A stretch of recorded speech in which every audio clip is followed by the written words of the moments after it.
আজকে আমি খুবই মজাদার কলার বকুলি রান্না করলাম ডাল দিয়ে। দেখতে থাকুন আপনারা। একদম এভাবে রান্না করলে মুখে কিন্তু স্বাদটা লেগে থাকবে। তো রান্নার জন্য আমি এখানে শুরুতে পাতিল বসাই দিলাম।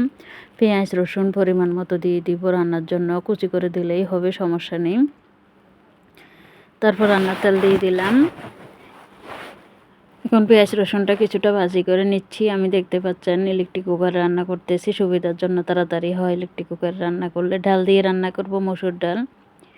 ডাল দিয়ে দিলাম, আমি আমার পরিমাণ মতো নিয়ে নিছি। সাথে লবণ দিয়ে দিচ্ছি। এখন মরিচের গুঁড়া দিয়ে দিব, হলুদের গুঁড়া, জিরার গুঁড়া, ধনিয়ার গুঁড়া, সব রকম মশলাই দিয়ে দিলাম। একটু পানি দিয়ে দিব। একটু পানি অ্যাড করে নিলে হয় কি ডালটা সিদ্ধ হয়ে যাবে, মশলাটাও ভালোভাবে সুন্দরভাবে কষানো হয়ে যাবে, একসাথে দুটো কাজ হয়ে যাবে। দিয়ে দিলাম সব রকম মশলা, তেল, পেঁয়াজ রসুন, ডাল একসাথে কিছুটা সিদ্ধ করে নিম ডালটা। তো এখন একটু লাড়ি দিচ্ছি। ডালটা মোটামুটি আমি ভিজিয়ে রাখছিলাম, যার কারণে মসুর ডাল এমনিতেও সিদ্ধ হতে সময় লাগে না। বগুলি দিয়ে দিচ্ছি। কলা কাটার পর যেটা থাকে ভিতরে, আমরা সেটাতে বগুলি বলে থাকি, বগুলি। তো এক একজনে এক এক নামে বলতে পারেন, যে যে নামে বলেন কমেন্ট করে জানাতে পারেন।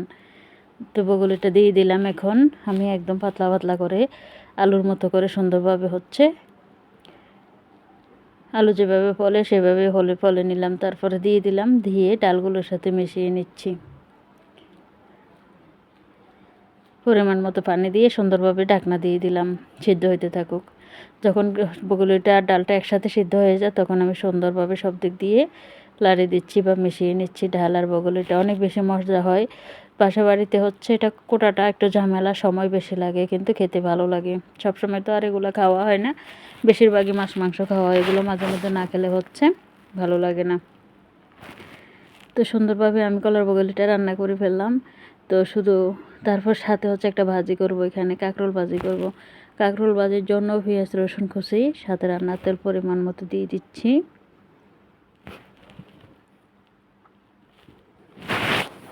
পেঁয়াজ রসুনটা কিছুক্ষণ গরম হয়ে আসলে, ভাজি হলে তারপরে কাঁকরোল দিয়ে দিচ্ছি।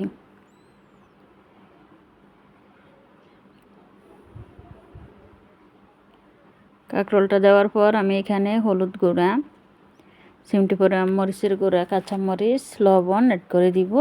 সামান্য একটু জিরার গুঁড়া দিব, আর দিলেও ইচ্ছা, আর সেটা অপশনাল, না দিলেও সমস্যা নেই। সুন্দরভাবে দেওয়ার পর এখন মিশিয়ে নিচ্ছি। একটু লাড়ি দিব, সুন্দরভাবে লাড়ি দেওয়ার পর ঢাকনা দিয়ে দিব।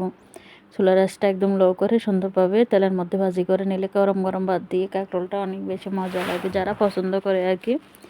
আর আমার কাছে মনে হয় কাঁকরোল তরকারিটা সবাই বেশি পছন্দও করে না, সব মানুষ। তো আমার কাছে ভালো লাগে, পার্সোনালি আমি খাই। রান্না করলেও খাই, ভর্তা করলেও খাই, ভাজি করলেও খাই। তো আজকের রেসিপি এই পর্যন্ত। কেমন লাগলো কমেন্ট করে